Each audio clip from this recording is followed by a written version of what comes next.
అండి, welcome to Pavani vlogs. ఈరోజు మేమిద్దరం కలిసి అయితే వనజంగి ట్రిప్కి అయితే వెళ్తున్నాం. ట్రిప్కి ఎలా వెళ్ళాం, ఎలా వచ్చామన్నది ప్రతిదీ వ్లాగ్లో చూపిస్తా. పదండి వెళ్దాం. ఇప్పుడైతే టైం ఎగ్జాక్ట్గా 9:45 అవుతుంది. మేమైతే జస్ట్ ఇప్పుడే ఇంటి దగ్గర నుంచి అయితే స్టార్ట్ అయ్యాం. వనజంగికి మేమైతే 2 days ట్రిప్ ప్లాన్ చేసుకున్నాం.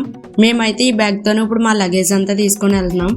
లగేజ్ అంటే ఎక్కువేం కాదులేండి, 2 daysకి సరిపడంతా. మేము ఇక్కడి నుంచి అక్కడికి ఎలా వెళ్తున్నాం అనుకుంటున్నారా? మేమైతే బైక్ మీద వెళ్తున్నాం. ఈ బైక్ మీదే మేము ఇప్పుడు వనజంగి వరకు అయితే వెళ్తాం.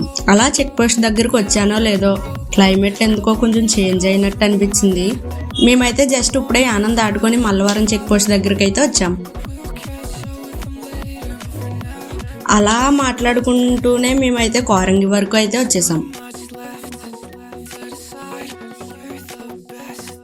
మట్లపాలెం టెంపుల్ దగ్గర అయితే చాలా ట్రాఫిక్ ఉంది. మాకైతే ఒక 15 minutes పట్టింది, అక్కడే చాలా లేట్ అయింది.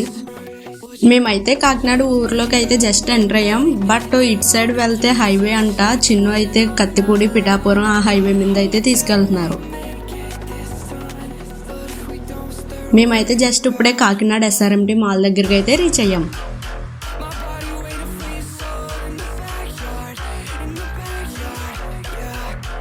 మేమైతే అలా కాకినాడ దాటుకొని కత్తిపూడి దగ్గరికి అయితే వచ్చేసాం.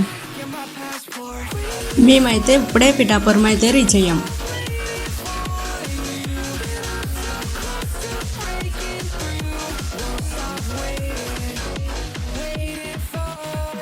మీరు ఎప్పుడైనా ఈ టెంపుల్కి వెళ్ళారా?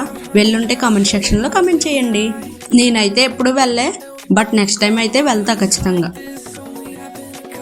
అలా టెంపుల్ దాటుకొని గొల్లపురోలు టోల్ గేట్ దగ్గరికి అయితే వచ్చేసాం.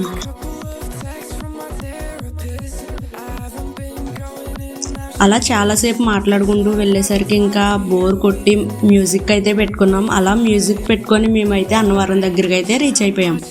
బట్ అన్నవరం లోపలికి వెళ్ళే హైవే నుంచి తుని వరకు అయితే మేమైతే వెళ్ళిపోయాం.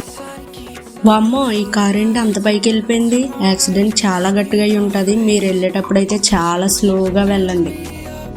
తుని నుంచి నర్సీపట్నంకి 40 kilometers అయితే రైడ్ చేసుకొని వచ్చాం.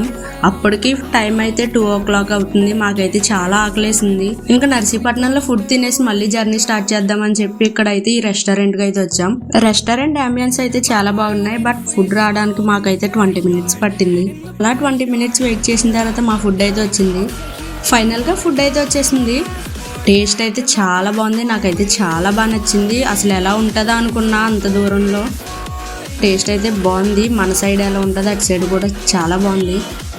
మేమైతే చాలా ఆకలి మీద ఉన్నాం. మేము ఫుడ్ అయితే ఫాస్ట్గా కంప్లీట్ చేసేసాం.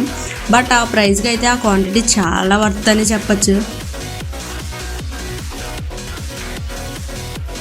ఈ రెస్టారెంట్ వచ్చేసి మనం నర్సీపట్నం మెయిన్ రోడ్లో అయితే ఉంటుంది. మేమైతే మళ్ళీ జర్నీ అయితే స్టార్ట్ చేసాం. ఎందుకంటే మేము ఇప్పుడు ఘాటీ రోడ్లో వెళ్ళాలి. ఆ ఘాటీ రోడ్లో ఎలా వెళ్ళాం, అక్కడ ఏం చూసాం అన్నది ప్రతిదీ నేను part 2లో చూపిస్తా. Please like, share, subscribe my channel Pavani vlogs Yanam. Thank you అండి.